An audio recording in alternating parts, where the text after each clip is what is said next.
Boa tarde, pessoal. O nosso grupo vai falar sobre a dualidade da onda-partícula e a física quântica. Os integrantes sou eu, Amanda Gomes, Camila Tranhago, Larissa Soeiro e Luana Santos. Eu vou falar um pouquinho sobre a física quântica. A física quântica surgiu como a tentativa de explicar a natureza naquilo que ela tem de menor, os constituintes básicos da matéria e tudo que possa ter um tamanho igual ou menor.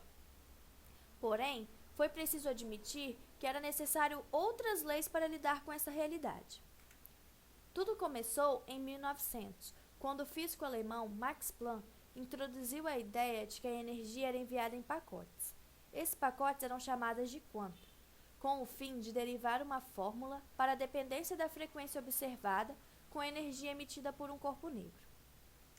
Em 1905, Albert Einstein explicou o efeito fotoelétrico por um postulado sobre a luz, que será falado mais adiante. Gilbert N. Lewis, em 1926, chamou a quanta de energia de fótons. Em 1913, Niels Bohr explicou as linhas espectrais do átomo de hidrogênio, novamente utilizando a ideia dos quantas. A física quântica não é intuitiva, ou seja, isso significa dizer que muitas partes dela parecem não ser verdade. Por não ser intuitiva, ela foi considerada uma falsa teoria.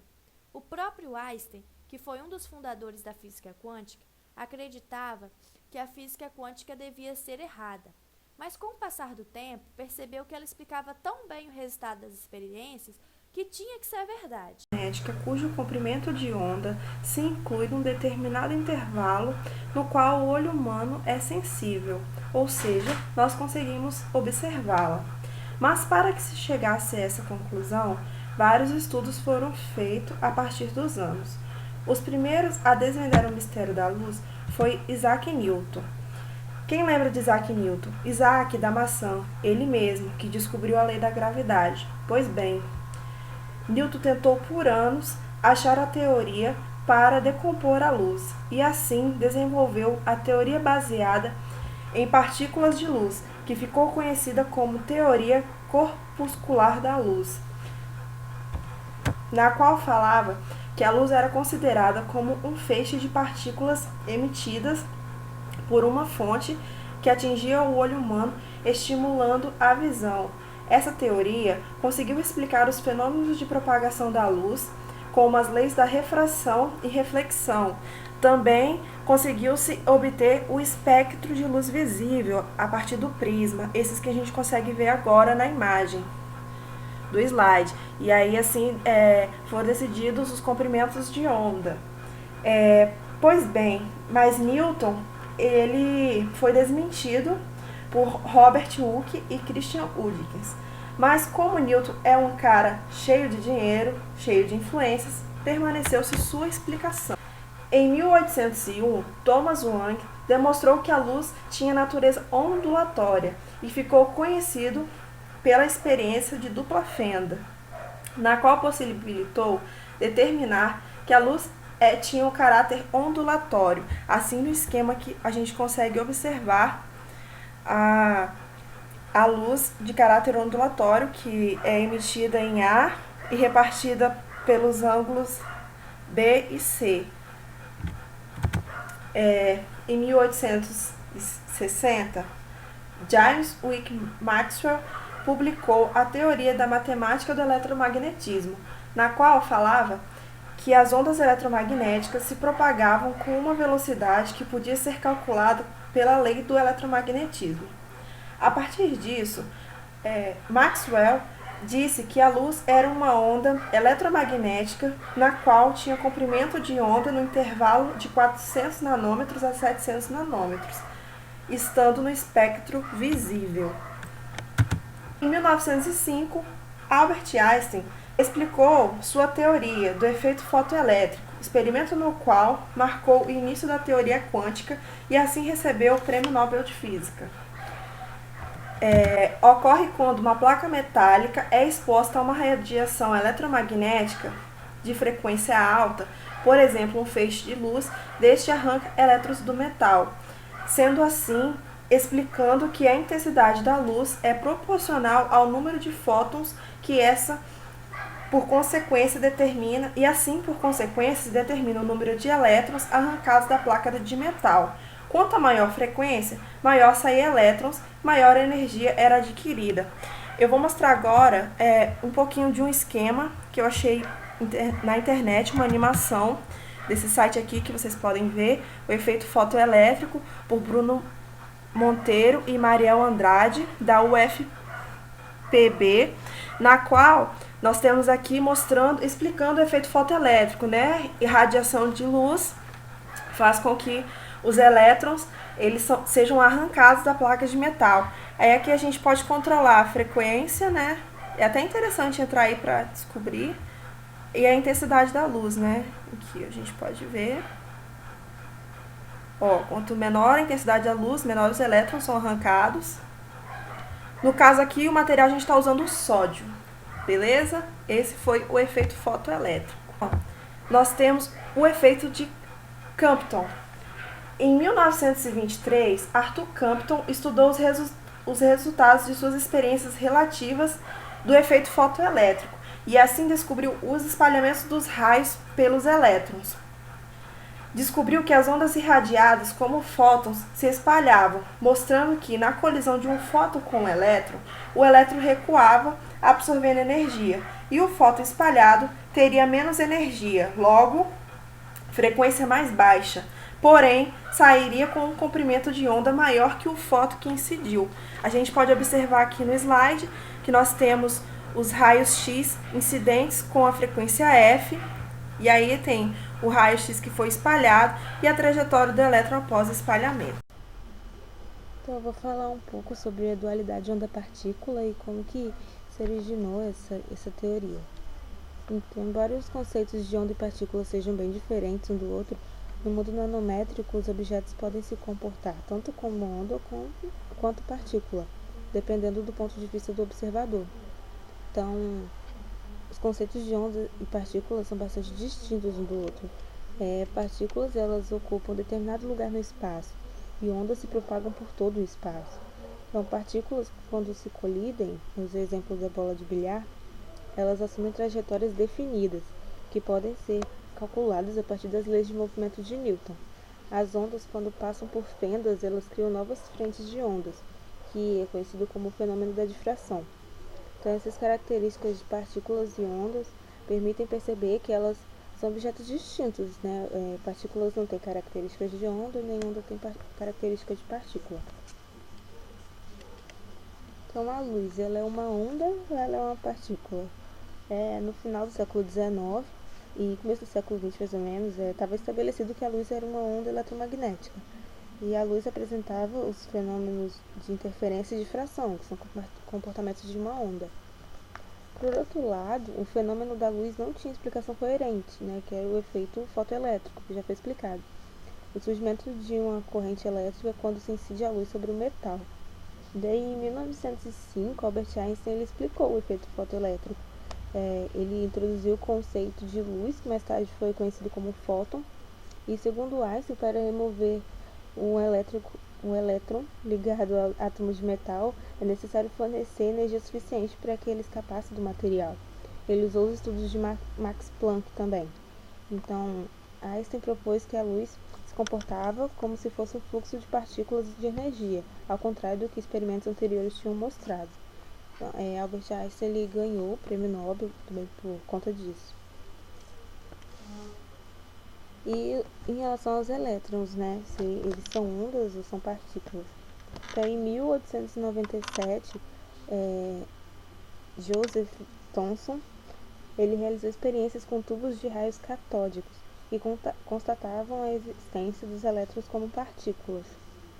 E em 1924, Louis Victor de Broglie ele anunciou que os elétrons apresentavam características tanto de partícula quanto de ondas, se comportando de um modo ou de outro dependendo do experimento, né, que estivesse sendo aplicado sobre ele. Então, o Louis fundou seu raciocínio nos conhecimentos sobre o efeito fotoelétrico de Einstein. E ele propôs que é possível associar uma onda a uma partícula em movimento. Mais tarde foram feitos outros experimentos e observados difrações de elétrons em cristais, que são características de onda.